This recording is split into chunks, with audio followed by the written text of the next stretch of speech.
ketampilan tidak memperkenalkan dengan nomor urut 1.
Dan di peringkat Teknik Aquatic Club, Ahmad Aymar Gali Zikri, Rana Rizkula, Atalia Edrika Arioso, raih medali emas, Maeswari Galuh Nastiti.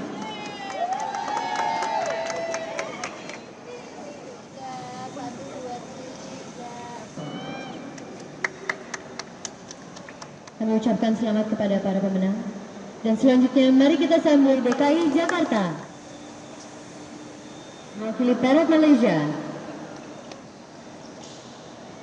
Kalau buat Gladi sendiri buat persiapan sih, kayak persiapan mental sama lebih memperbaiki teknik lagi di sinkro menaranya.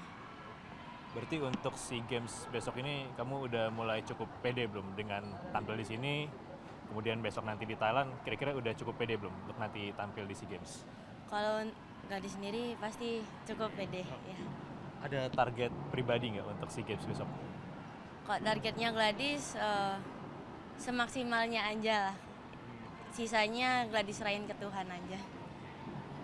Mungkin kalau boleh minta komentar nih soal penyelenggaraan IOAC tahun ini gimana? Kalau tahun ini IOAC keren sih karena di Loncat Indah ini boleh dibilang pertama kalinya pesertanya banyak banget. Kayak kemarin yang open aja kita bisa waktu sinkro mix itu bisa lebih dari 4 tim, itu keren sih. Mungkin terakhir nih, harapan kamu untuk IOAC seperti apa sih? Yang pastinya bisa nemuin bibit yang baru biar bisa makin banyak atlet-atlet nasionalnya Indonesia yang bisa dikirim ke luar negeri lagi gitu. Mungkin satu lagi nih, harapan kamu untuk SEA Games besok, baik pribadi maupun secara tim, harapannya gimana?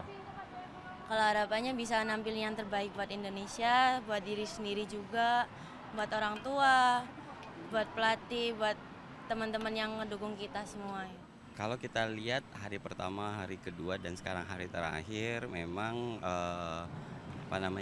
perkembangan atlet-atlet Indonesia terlihat sangat pesat perkembangannya, baik itu dari segi teknik maupun dari segi jumlah peserta ataupun animo dari daerah-daerah untuk mengembangkan olahraga loncat indah. Karena di sini kita ada 18 tim yang berpartisipasi. Salah satunya ada dari tim dari negara bagian Malaysia, yaitu Perak, negara bagian dari Malaysia. Mereka mewakili tingkat negeri, bukan nasional, tetapi mereka di sini datang dengan tim terbaik. Dan atlet-atlet Indonesia yang bertanding di sini mampu bersaing dengan tim dari Malaysia. Jadi ada 2 atlet putra yang sudah mampu mengalahkan tamu dari negara tetangga. Dengan hasil yang kemarin, mereka juara 1 dan juara 2 dari Indonesia. dan itu menurut saya suatu progres yang sangat besar, karena berarti kualitas atlet loncat indah Indonesia sendiri sudah mampu bersaing dengan peloncat dari negara lain, yang mana memang di kawasan Asia Tenggara, bahkan di Asia, salah satu tim terkuat adalah Malaysia. Mulai terlihat kalau dari ini kita sudah mulai ibaratnya mengembalikan supremasi kejayaan loncat indah Indonesia di kancah Asia Tenggara sudah mulai terlihat. Jadi benih-benih dan bibit-bibit itu sudah mulai tumbuh tunas, yang itu memang perlu kita pupuk dan kita jaga dan kita rawat supaya nanti berhasil membuahkan hasil yang gemilang di tingkat ya insya Allah di SEA Games ataupun di Asian Games, seperti itu harapan. Ada beberapa memang atlet muda yang muncul ya di IOAC ini. Nah, itu ada yang sudah terpilih di SEA Games 2025, tapi ada juga yang kita persiapkan untuk 2027 dan 2029. Bahkan ada juga yang kita aiming nih bisa lolos ke Olimpiade 2028 gitu dari 4 cabur ini. Dan memang yang paling penting setelah ini adalah follow up dari hasil di IOAC ini. Bibit-bibit ini mau kita apakan, bagaimana pembinaan selanjutnya gitu. Dan ini harus kita susun bersama dengan nanti tim Binpres ya.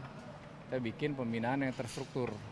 Jadi harus bisa harus bisa mengelola talent ini dengan tujuan medali emas di SEA Games dan juga lolos ke Olimpik. Jadi tujuannya harus besar, bahkan medali di Asian Games juga gitu.